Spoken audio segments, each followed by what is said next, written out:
Bonjour fidèles internautes, pour ce numéro de notre émission Economia, nous recevons Djeneba Diallo, qui est le directeur du département économique des analyses et boursières chez Bloomfield.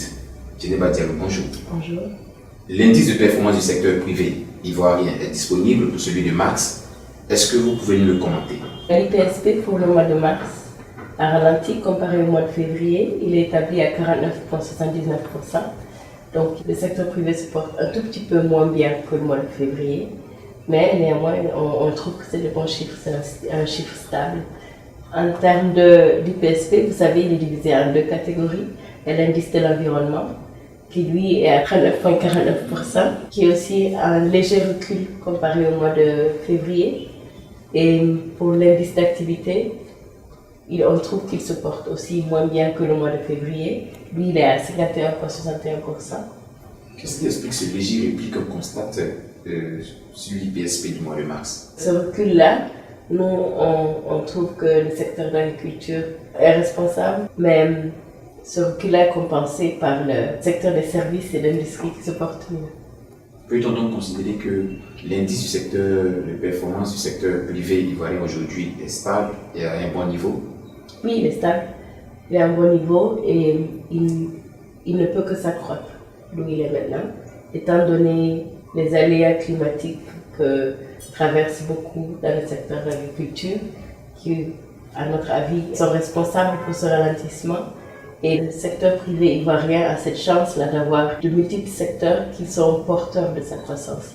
Donc, même un ralentissement dans le secteur agricole n'empêche pas le rehaussement des secteurs qui avaient des difficultés le mois passé, par exemple le secteur du commerce ou le secteur des industries. Le Fonds monétaire international a rendu disponible son rapport sur les perspectives économiques de l'Afrique subsaharienne. Est-ce que vous pouvez nous donner un peu les grands axes de ce rapport? Oui, le rapport s'est très longuement développé sur les raisons des chutes qu'on a eu à subir en Afrique subsaharienne comme dans le reste du monde.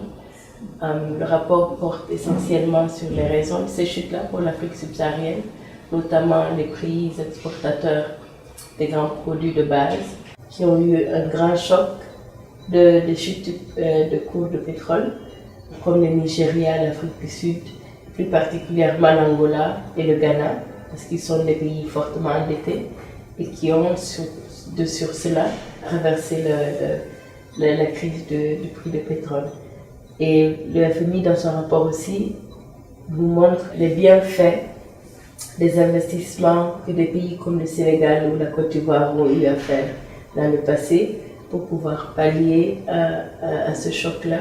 Et les pays qui ont bénéficié de la chute de cours du pétrole, comme la Côte d'Ivoire et le Sénégal, et les bienfaits de leurs investissements qu'ils ont eu à faire en termes d'infrastructure, en termes de dynamisation du secteur privé. Que peut-on donc retenir de façon générale des perspectives pour la Côte d'Ivoire sur le plan économique? À court et à moyen terme, elles sont satisfaisantes, mais la difficulté serait vraiment le redressement, comme la plupart des pays de l'Afrique subsaharienne, le redressement fiscal, le redressement budgétaire, que tous ces pays-là ont à faire en général pour pouvoir pallier les manques du marché international. Djeneba Diallo, merci. Merci à vous. Fidèles internautes, je rappelle que nous étions en compagnie de Djeneba Diallo, directeur du département économique et des analyses boursières chez Bloomfield. Merci.